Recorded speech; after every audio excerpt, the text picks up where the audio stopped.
ओम शांति 4 दिसंबर 2023। मीठे बच्चे, सद्गुरु का सहज वशीकरण मंत्र तुम्हें मिला हुआ है कि चुप रहकर मामेकम याद करो। यही माया को अधीन करने का महामंत्र है। प्रश्न, शिव बाबा ही सबके भोला ग्राहक है कैसे? उत्तर, बाबा कहते बच्चे, तुम्हारे पास देह सहित जो भी पुराना कचरा है वो मैं लेता हूँ, सो भी जब तुम मरने पर हो। तुम्हारे सफेद कपड़े भी मरने की ही निशानी है। तुम अभी बाप पर बलि चढ़ते हो, बाप फिर 21 जन्मों के लिए तुम्हें मालामाल कर देते हैं। भक्ति मार्ग में भी बाप सबकी मनोकामनाएं पूर्ण करते हैं। ज्ञान मार्ग में भी सृष्टि का आदि मध्य अंत का ज्ञान दे त्रिकालदर्शी बनाते हैं। गीत भोलेनाथ से निराला। ओम शांति। बच्चे भोलेनाथ के सम्मुख बैठे हुए हैं। व्यापारी लोग कहते हैं, ऐसा कोई मत का मूढ़ा अर्थात कम बुद्धि वाला भोला हो जो 1000-2000 का माल लेकर हमको खूब धन देकर जाए। हे भगवान, हमको ऐसा ग्राहक मिलाओ। अब भोलानाथ बाप आकर बच्चों को आदि मध्य अंत का राज समझाए त्रिकालदर्शी बनाते हैं। मेरे जैसा ग्राहक तुमको कभी मिल सकता है? तुम उनको अर्पण करते हो। भक्ति मार्ग में बहुत महिमा करते हो। भोलेनाथ की महिमा होती है। तुम माता पिता, वो आकर राजयोग सिखलाते हैं, राजा ही देते हैं। बाप को कहते हैं, ये जो पुराना कचरा है वो हम आपके ऊपर बलि चढ़ाते हैं। आप हमको 21 जन्मों के लिए मालामाल करते हो। सराफ होते हैं ना, मट्टा सट्टा करते हैं, कमीशन लेते हैं। ये भी कहते हैं, कचरा जो भी है देह सहित वो सब तुम्हारा लेता हूँ जब तुम मरने पर हो। यहाँ तुम ब्रह्मा कुमारियों के कपड़े भी सफ़ेद है, जैसे कि तुम मरे पड़े हो। मरने वाले पर हमेशा सफ़ेद चादर डालते हैं, कोई भी दाग ना हो। इस समय सबको माया का काला दाग लग गया है। इसको ही राहु का ग्रहण कहा जाता है। चंद्रमा पर भी ग्रहण लगने से काला हो जाता है ना, तो ये माया का ग्रहण भी सारे विश्व को काला कर देता है। इसमें तत्व आदि सब आ जाते हैं। बाप वेद समझाते हैं, ये तुम्हारा राजयोग है। राजयोग से स्वर्ग में राजाई प्राप्त करनी है। तुम राजाओं का राजा बनते हो। नारायणी नशा रहता है, नर से नारायण बनते हैं। लक्ष्मी नारायण का राज्य होता ही है सतयुग में, तो जरूर मुझे अंत में आना पड़े।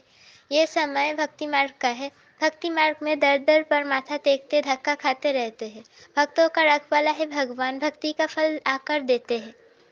सब भक्त तो है, परंतु सबको एक जैसा फल नहीं मिलता है। कोई को साक्षात्कार होता है, कोई को पुत्र मिलता है अल्पकाल के लिए। किस्म किस्म की मनोकामनाएं पूरी करता है। दुनिया में भी ये किसको पता नहीं कि भगवान आया हुआ है राजयोग सिखलाने। समझते हैं वो द्वापर में आया तब राजयोग सिखाया होगा। फिर वहाँ नर से नारायण कैसे बनेंगे? अभी भी बाप तुम्हें राजयोग सिखला कर राजाओं का राजा बनाते हैं। यहाँ तो तुम्हें सिर्फ चुप रहना है, मन मना हब। यही सद्गुरु का सहज वशीकरण मंत्र है। इस मंत्र से तुम बहुत आमदनी है। ये माया को अपने अधीन करने का मंत्र है। माया जीत जगत जीत। भक्ति मार्ग वालों का है मन जीते जगत जीत। इसके लिए वो हठ चोक आदि करते हैं, सो भी जगत जीत बनने के लिए नहीं करते हैं, वो तो मुक्ति के लिए करते हैं। बाप आकर कहते हैं, बच्चे देह सहित अर्थात सर्व धर्मानि परित्यज्य, मैं फलाने धर्म का हूँ, फलाना हूँ, ये सब बातें छोड़ अपने को आत्मा समझ मामेकम याद करो। बस मैं जो मत दे रहा हूँ उस पर चलो। बाकी अब तक जो अनेक मतों पर चलते आए उन सब की मत छोड़नी पड़े, तो तुम्हारा ज्ञान बिल्कुल नया हो गया। समझते हैं इन्हों की बातें तो नहीं है। तुम बच्चे जब किसी को भी समझाते हो तो पहले उनकी नब्ज देखनी है। सबके सामने एक जैसी बात नहीं करनी है। मनुष्य की है अनेक मतें, तुम्हारी है एक मत, परंतु नंबरवार है। जो अच्छे योग में रहते हैं, धारणा करते हैं, वो जरूर अच्छा समझाएंगे। कम धारणा वाले कम समझाएंगे। कोई भी हो उनको एक ही सिंपल बात बताओ, हम गृहस्थ व्यवहार में रहते कमल फूल समान बनो। तुमको मालूम है कमल के फूल को बाल बच्चे बहुत होते हैं और मिसाल भी उनको ही दिया जाता है। बाप को भी बाल बच्चे तो बहुत है। कमल का फूल खुद पानी के ऊपर रहता है, बाकी बाल बच्चे नीचे रहते हैं। ये मिसाल अच्छा है। बाप कहते हैं गृहस्थ व्यवहार में रहो परंतु पवित्र रहो। ये बात हो गई पवित्रता पर। सो भी इस अंतिम जीवन के लिए पवित्र रहे मामेकम याद करो। रचना की पालना भी जरूर करनी है, नहीं तो हठचोक हो जाएगा। दुनिया में पवित्र तो बहुत रहते हैं। बाल ब्रह्मचारी तो भीष्म पितामह मिसाल हो गया। अच्छा बाल ब्रह्मचारी वो जो स्त्री पुरुष दोनों इकट्ठे रहे, पवित्र रहे। गांधर्वी विवाह की चर्चा तो शास्त्रों में भी है, परंतु कोई जानते नहीं। यह तो बाप ही समझाते हैं। बाप बस कहते हैं, बच्चे अब कामचिता के बदले दोनों ज्ञानचिता का हथियाला बांधो। कैसा अच्छा काम तुम ब्राह्मण करते हो। पवित्र रहने की प्रतिज्ञा करनी है। एक दो को सावधान करते तुम दोनों स्वर्ग में चले जाएंगे। यहाँ तुम इकट्ठे पवित्र रहकर दिखाते हो, इसलिए तुम बड़ा ऊंच पद ले सकते हो। मिसाल दिया जाएगा ना। ज्ञान चिता पर बैठ स्वर्ग में जाकर ऊंच पद पाते हैं। इसमें हिम्मत है बड़ी। अगर पक्के हो चलते रहो तो पद बहुत ऊंच है। फिर सर्विस पर भी मदर है। जो बहुत सर्विस करेंगे, प्रजा बनाएंगे, वो पद भी अच्छा पाएंगे। बाबा मम्मा से भी ऊंच चला जाना चाहिए। परंतु जैसे बाबा कहते हैं, वो दोनों क्रिश्चियन अगर आपस में मिल जाए तो विश्व का मालिक बन जाए। जैसे जोड़ा कोई निकले जो माँ बाप से ऊंच जाए, सो है नहीं। जगदम्बा जगत पिता ही नामी ग्रामी है। उन जैसी सर्विस कर नहीं सकेंगे। ये निमित्त बने हुए हैं, इसलिए कभी हार्ट फेल नहीं होना चाहिए। अच्छा मम्मा बाबा जैसा नहीं तो सेकंड नंबर तो बन सकते हो। सर्विस पर मदार है, प्रजा और वारिस बनाने हैं। तो ये अपनी बातें हैं। नई नई दुनिया रचने के लिए जरूर बाप को आना पड़े। वही रचयिता है। वो तो कह देते हैं परमात्मा नाम रूप से न्यारा है, परंतु ऐसा है नहीं। उनका भी कोई दोष नहीं। तकदीर में हो तो समझे। बहुत आते हैं जो समझते भी है कि बात तो बरोबर ठीक है। कोई कहे आत्मा का नाम रूप नहीं है, तब आत्मा नाम किसका पड़ा। आत्मा नाम तो है ना। तुम सबको बोलो ये राजयोग है। परमपिता परमात्मा संगम पर आते हैं। राजयोग जरूर संगम पर सिखाएंगे, तब तो पतितों को पावन बनाएंगे। तो यहाँ की बातें ही नहीं है, न्यारी है। बाप कहते हैं सिर्फ अपने को आत्मा समझो। बाप के पास जाना है, इसमें प्रश्न पूछने की कोई बात ही नहीं। कहते भी है कि हमारी आत्मा को ना दुख हो। ये पापात्मा पुण्यात्मा है। आत्मा के लिए कोई कह न सके कि उनका कोई रूप नहीं होता है। विवेकानंद जब रामकृष्ण के सामने बैठा तो उनको साक्षात्कार हुआ। देखा कि लाइट आई जो मेरे में प्रवेश हुई।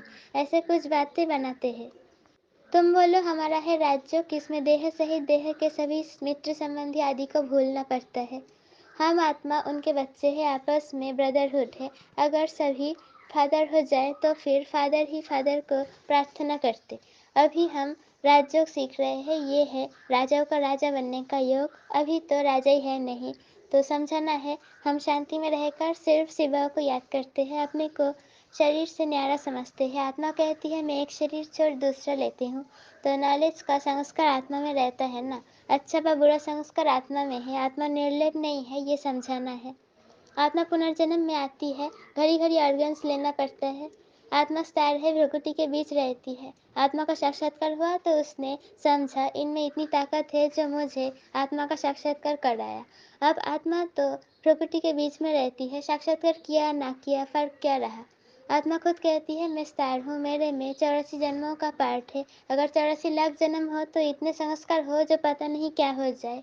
84 जन्म मान सकते हैं, 84 लाख तो मान ना सके। अभी हम पावन बन रहे हैं। बाबा ने हमें नर से नारायण बनने के लिए पवित्र बनाया है। ये बहुत अच्छी नशा चाहिए। तुम्हें कोई से भी डिबेट करने की दरकार नहीं। देह सहित देह के सर्व संबंध त्याग, अपने को आत्मा शरीर समझना है। फल हमने शास्त्रादि पढ़े हैं, परंतु डिस्कस क्यों करें, जबकि बाप ने कहा मामेकम याद करो। और दूसरा फरमान है व्यस्त व्यवहार में कमल फूल समान पवित्र रहो। योग अग्नि से ही पाप नाश होंगे। भगवानुवाच है, भगवान भी परमात्मा है, उनको भी सार कहते हैं। बहुत पॉइंट से एक समय नहीं निकाल सकते। आशा में देख युक्ति से उठाना है। बोलो हम भी शास्त्र पढ़ते हैं, परंतु बाप का फरमान है सभी को भूल मामेकम याद करो। वो है निराकार। आत्मा को तो सब मानेंगे, विवेकानंद वाले ही मानेंगे। आत्मा तो सभी में है, जरूर उनका बाप होगा ना, जिसको परमपिता परमात्मा कहा जाता है। ये सब पॉइंट्स है ना। ये सिमरन करने से सदैव पॉइंट्स मिलती रहेंगी, स्टीमर भरता रहेगा। ये भी जैसे अविनाशी ज्ञान रत्नों का बखर अर्थात सामग्री भरता है। पॉइंट्स नोट कर रिवाइज करो। ये है रतन, इनको धारण करने और लिखने का शौक चाहिए। अच्छी तरह से सबको समझाना है। आत्मा तो सभी में है, उनका नाम रूप नहीं है। ऐसे तो नहीं कह सकेंगे कि आत्मा का रूप है तो परमात्मा का क्यों नहीं है। उनको कहा ही जाता है परमपिता परमात्मा परम धाम में रहने वाला।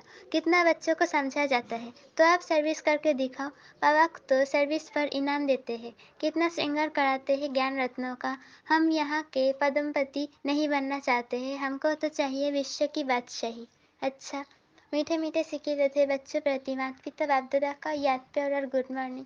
रूहानी बाप की रूहानी बच्चों को नमस्ते। हम रूहानी बच्चों की रूहानी माता पिता बाप दादा को याद प्यार गुड मॉर्निंग और नमस्ते, शुक्रिया व शुक्रिया। धारणा के लिए मुख्तसर फर्स्ट पॉइंट, ज्ञान रत्न जो मिलते हैं उन पर विचार सागर मंथन कर संग में धारण करना है। ज्ञान रत्नों से सदा भरपूर रहना है। दूसरा पॉइंट, अपनी नारायणी नशे में रहना है, वाहियात बातें किसी से भी नहीं करनी है, अशरीरी बनने का अभ्यास करना है।